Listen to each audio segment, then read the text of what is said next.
How can this hottie be with this old man? The kid's voice cut through the Friday night noise at Murphy's Tavern in Charlotte, North Carolina. My name is Ray Emerson, and I'm 54 years old. 20 years in the Marines taught me to size up trouble before it finds you. These three college kids had been eyeing my wife Alice and me for the past hour, whispering and pointing from their corner booth. Alice squeezed my hand under the table. She's 49, but people always guess mid-30s. Tonight she wore that blue dress that brings out her eyes, her auburn hair catching the bar lights. After 26 years of marriage, she still takes my breath away. "Ready to go, honey?" I asked, keeping my voice steady. The loudest kid, a blonde with a backwards baseball cap, stood up as we passed their table. His two buddies flanked him like he was leading some kind of parade. The blonde wore a University of North Carolina sweatshirt, probably weighed 160 soaking wet. "Seriously, though," he said, loud enough for half the bar to hear. "What's a woman like that doing with a guy like you?" I stopped. Alice's grip tightened on my arm. In my peripheral vision, I could see other patrons turning to watch. The bartender, an older guy named Pete, looked up from wiping down glasses. "She probably changes his diapers," the second kid chimed in. This one was stockier, wearing a Letterman jacket from some high school. "Come on, beautiful, we'll show you what young guys can do." The third kid, tall and skinny with greasy hair, blocked our path to the door. "Yeah, Grandpa probably can't even get it up anymore." I looked at these boys. Really looked at them.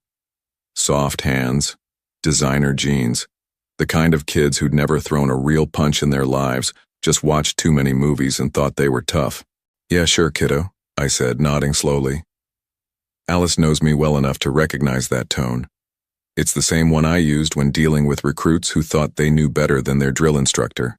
Calm, patient, dangerous. The blonde kid mistook my restraint for weakness.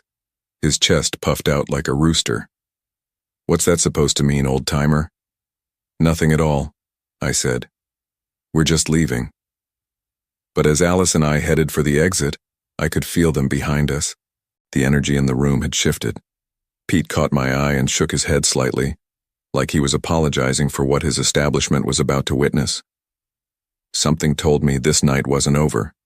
20 years ago, I would have handled this differently. Back when I was Staff Sergeant Emerson teaching hand-to-hand combat at Camp Lejeune, I had less patience for disrespect. But Alice changed that. She taught me that real strength isn't about proving yourself to every punk who thinks he's tough. I met her in 1998, right after my third deployment. She was working as a nurse at the VA hospital, taking care of guys like me who came back carrying more than just duffel bags. First time I saw her, she was holding the hand of an old Vietnam vet while he cried about nightmares. That's when I knew she was different. We married a year later. Alice wanted kids, but it never happened for us. Instead, we poured ourselves into each other.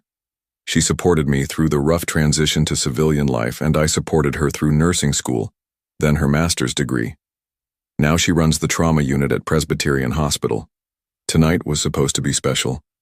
Alice had just gotten promoted to department head, and we were celebrating at Murphy's because it was where we had our first date. Same corner booth, same Friday night crowd, same bartender who remembered us from back when we were young and broke. But those college kids had been watching us all evening.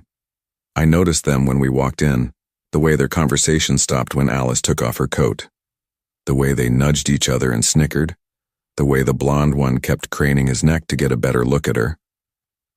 I've seen that look before, in bars overseas when some drunk soldier decided he wanted something that wasn't his to take. It always ended the same way. Alice noticed too, but she's used to attention. 26 years of marriage, and she still turns heads wherever we go. Usually I take it as a compliment. Tonight felt different. "They're just kids," she whispered when she saw me watching them. "Ignore them." But as we sat there sharing our appetizer, I could hear fragments of their conversation drifting over. Something about wasted on an old guy, and bet she's desperate for real action. The kind of talk that crosses lines. The blonde kid got up to use the bathroom, and he had to walk right past our table. He slowed down, looked Alice up and down like she was a piece of meat, then winked at her. Alice looked away, uncomfortable for the first time all evening. That's when I knew we were leaving. Not because I was afraid of 3 college boys, but because Alice deserved better than spending her promotion celebration listening to their garbage. I should have known they wouldn't let it end there. The parking lot outside Murphy's was dimly lit, just a few streetlights casting long shadows between the cars. Alice and I were halfway to my truck when I heard footsteps behind us. "Hey, where are you going?" The blonde kid's voice carried across the asphalt. We weren't done talking. I stopped walking. Alice's hand found mine automatically, the way it always does when she's nervous. In 26 years together, she's seen me handle exactly 3 fights. Each time it was over before it really started. "Ray," she said quietly, "let's just go." I turned around. All 3 of them stood there under the parking lot lights, looking like they owned the world. The blonde kid had his phone out, probably recording what he thought would be his big moment of glory. "Problem is," the stocky one in the Letterman jacket said, "we think your wife might want to spend some time with real men." The tall, skinny one laughed. "Yeah, before she forgets what it's like." That's when something clicked inside me. Not anger exactly, more like a switch flipping from one setting to another, from civilian Ray to Staff Sergeant Emerson. Alice felt the change in my posture. "Ray?" "It's okay, sweetheart," I said, never taking my eyes off the 3 kids. "These boys just want to dance a little." The blonde one stepped closer. "Dance? What the hell does that mean?" "It means," I said, setting my keys in Alice's palm, "that you followed us out here because you think you're tough, so let's find out." I shrugged off my jacket, folded it neatly, and handed it to Alice. The movement was deliberate, practiced, the way I used to prepare for training exercises when I needed to demonstrate a technique for new recruits. "All right," I said, rolling up my sleeves. "Do you want to dance a bit? Let's do it, but one rule, 1 kid at a time." The 3 of them looked at each other and started laughing. The blonde kid pocketed his phone and cracked his knuckles. "You serious, old man? You want to fight all 3 of us?" "1 at a time," I repeated, "unless you're scared." That got them. Young men and their pride, always their weakness. Alice stepped back toward my truck. She knows what I'm capable of, even if I haven't had to show it in years. During my time in the Corps, I taught defensive tactics to Marines half my age. I know how to read an opponent's balance, their momentum, their intentions written in the angle of their shoulders. These boys had no idea what they were walking into. The blonde kid rolled his shoulders, getting ready to charge. The other 2 flanked him, thinking numbers would give them an advantage. What they didn't understand was that 20 years of training doesn't just disappear because you put on civilian clothes and get older. The blonde kid came at me first, just like I knew he would. College boys always lead with their ego. "This is for calling us kids, Grandpa," he yelled, winding up for what he probably thought was a devastating right hook. I watched him telegraph the punch for what felt like 3 full seconds. His weight shifted to his back foot. His shoulder dropped, his whole body coiling up like a spring loaded backward. In the Marines, we called it slow motion Sunday, when adrenaline makes everything crystal clear and you can see exactly what's coming. I stepped to my left, just enough. His fist whooshed past my ear, carrying all his momentum with it. The kid had put everything he had into that swing, counting on connecting with my face to stop his forward motion. When he hit nothing but air, physics took over. He stumbled forward, off balance, arms windmilling. I didn't even have to push him. I just stepped aside and let him crash face first into the brick wall of Murphy's Tavern. The sound was like a melon hitting concrete. "Brad!" the stocky kid in the Letterman jacket yelled, rushing to help his friend. But Brad was done.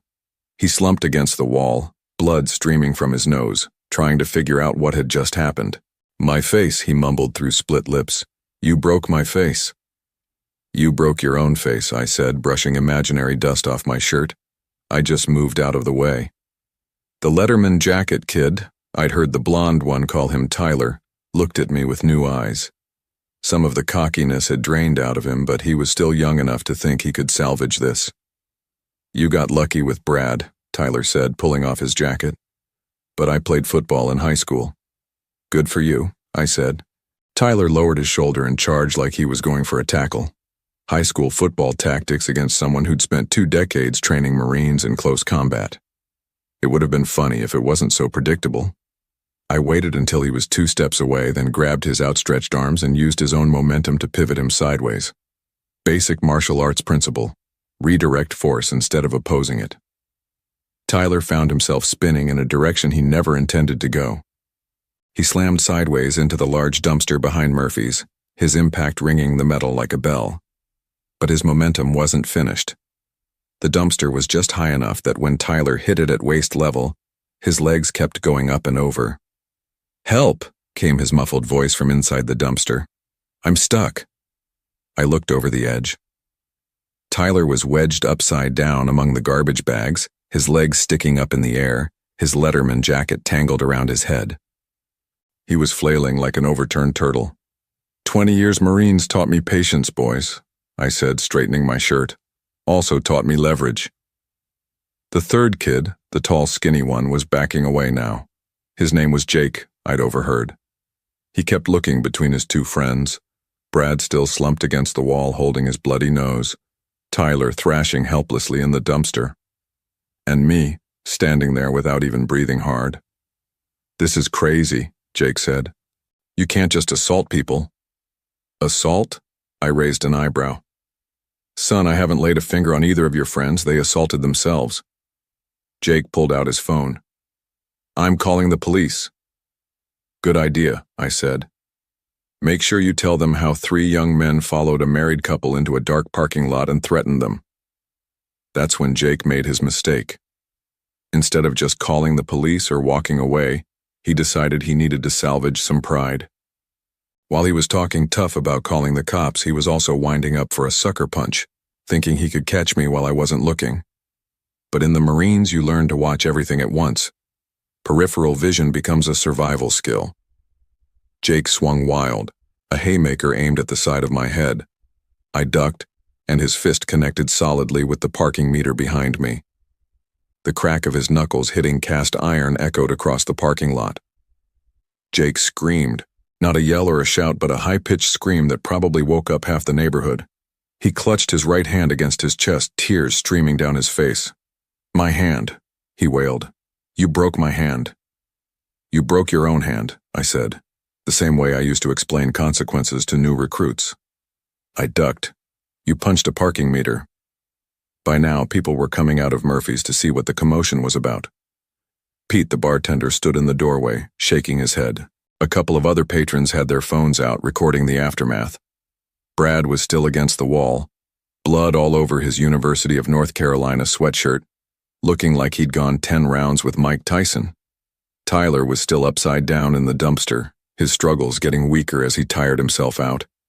And Jake sat on the asphalt, cradling his hand and sobbing. "Somebody call an ambulance," Jake pleaded to the growing crowd. "Already did," said a woman I recognized from inside the bar. Soon as we heard the screaming, Alice walked over and handed me my jacket. She had that look in her eyes, the one that told me she was seeing her husband the way she had 27 years ago when we first met. Not the middle-aged insurance adjuster who worried about lawn care and retirement planning, but the Marine who could handle anything life threw at him. "You okay, sweetheart?" I asked, slipping my arms into the jacket sleeves. "Perfect," she said, linking her arm through mine. That's when Jake made one last desperate play. "He assaulted us," he yelled to the crowd. "This old man attacked 3 college students." Pete stepped forward. "Son, I saw the whole thing through the window. You 3 followed this couple out here and started trouble. This gentleman never threw a single punch." "That's right," said the woman who'd called the ambulance. "I was recording on my phone. Got the whole thing. These boys attacked themselves trying to fight someone who clearly knew what he was doing." Jake's face went pale as he realized his version of events wasn't going to fly. But he must have done something. "He moved," Pete said simply. "You boys did all the damage to yourselves." The sound of sirens was getting closer, both ambulance and police from the sound of it. Alice squeezed my arm. "We should probably stay and give a statement." "Already planning on it," I said.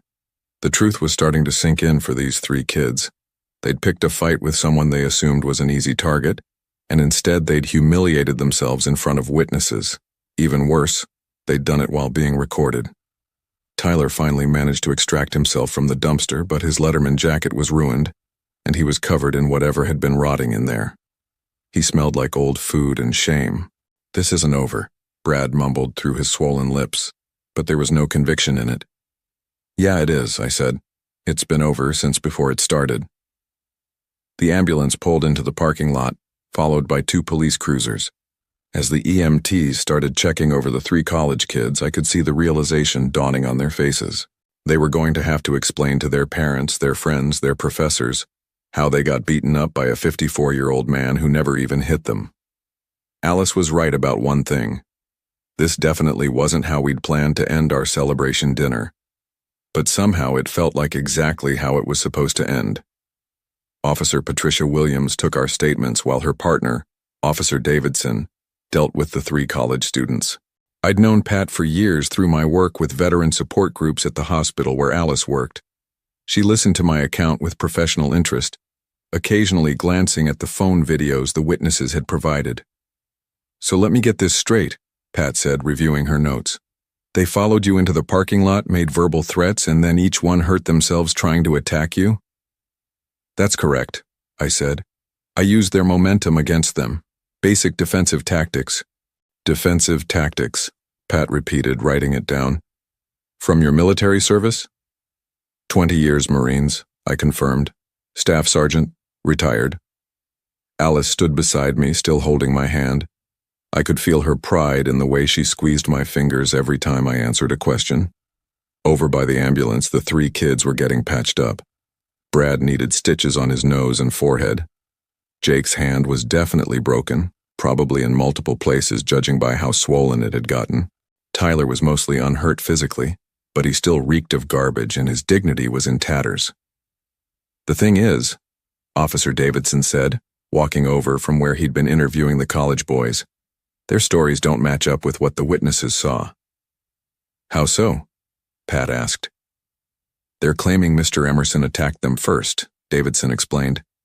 "But we've got 3 different phone videos showing them following the couple into the parking lot and instigating the confrontation." I wasn't surprised. Young men caught in embarrassing situations always try to rewrite history to make themselves look better. "They also keep insisting he must have hit them somehow," Davidson continued. "They can't seem to accept that they injured themselves." Pete the bartender approached our group. "Officers, I've been tending bar for 30 years. I've seen every kind of fight you can imagine. What happened here wasn't a fight. It was 3 drunk kids trying to pick on someone they thought was an easy target, and getting a lesson in physics instead." The EMTs were loading Jake into the ambulance, his broken hand in a temporary splint. Brad refused transport, but he looked like he'd been hit by a truck. Tyler was being questioned separately by a 3rd officer who'd arrived as backup. "Are we free to go?" Alice asked. Pat nodded. "We have your contact information if we need anything else. But honestly, this looks pretty open and shut. 3 intoxicated individuals harassed a couple and then injured themselves while attempting assault." As we walked to my truck, I could hear Jake's voice from the ambulance, talking on his phone with someone, probably his parents judging by his tone. "Mom, you don't understand," he was saying. "This old guy, he must have been some kind of martial arts expert or something. He totally destroyed us without even trying." Alice laughed quietly. "Martial arts expert?" "Close enough," I said, opening her door for her. As I started the engine, Tyler walked past our truck, still reeking of dumpster juice, his ruined Letterman jacket draped over his arm. He looked through the windshield at me with something like respect mixed with fear. Brad was leaning against a friend's car, holding tissues to his still bleeding nose, talking rapidly on his phone. Every few words, he'd gesture in my direction. "They're going to remember this night for the rest of their lives," Alice said as we pulled out of the parking lot. "Good," I said. "Maybe next time they'll think twice before harassing someone." But I had a feeling the consequences for those 3 were just getting started. 2 weeks later, Alice showed me the video on her phone during breakfast. "Honey, you need to see this," she said, barely containing her laughter.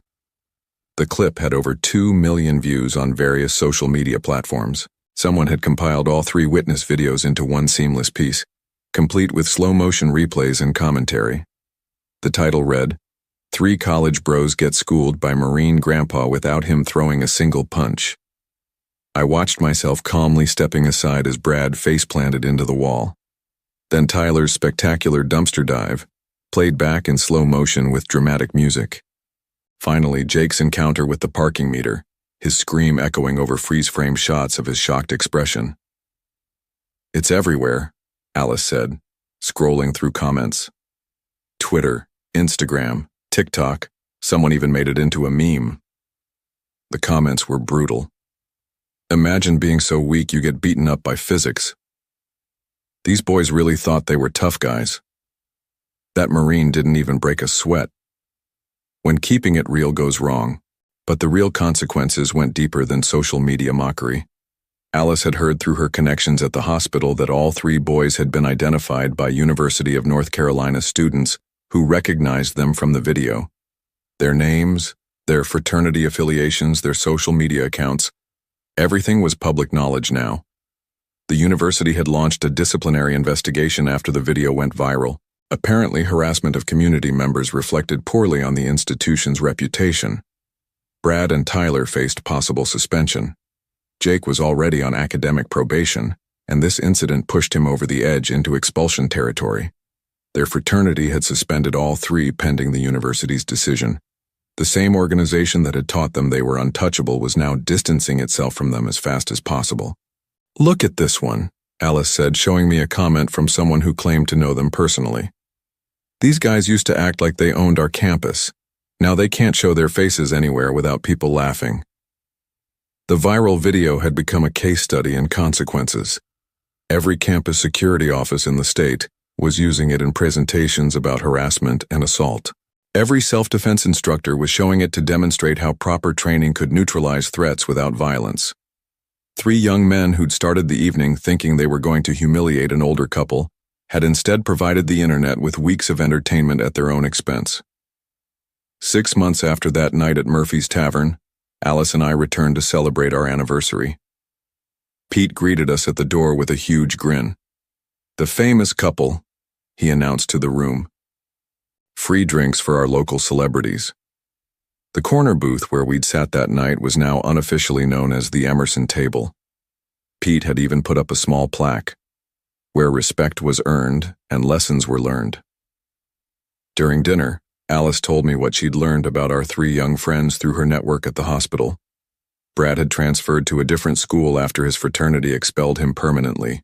The facial scarring from hitting the brick wall had required plastic surgery, leaving him with a constant reminder of that night.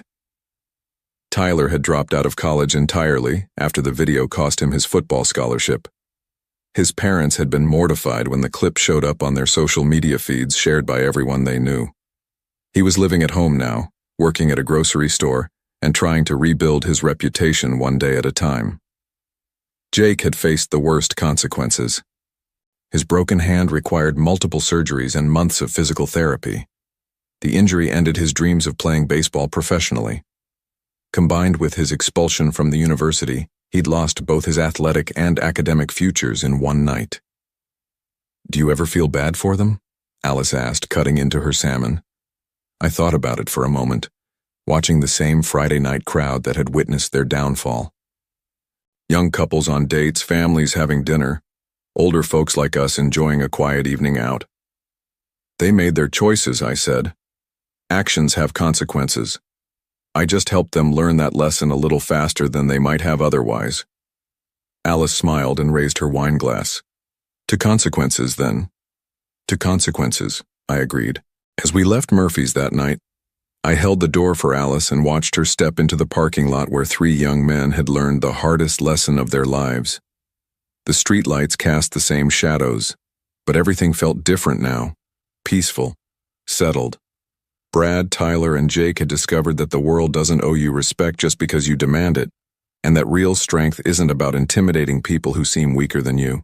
Their public humiliation had followed them across social media platforms and into their real lives, costing them friendships, academic opportunities, and social standing within their community. The viral video had become a permanent record of their poor judgment, searchable by future employers, potential romantic partners, and anyone else who might Google their names. Their attempts to play the victim had backfired when witnesses and video evidence contradicted their claims, leaving them to face not only physical consequences, but also the loss of credibility and respect from family, friends, and institutions. The three had learned that some mistakes echo far beyond the moment they're made, and that 20 seconds of bad decisions can reshape entire futures. Sometimes the best victories are the ones where you never have to throw a punch.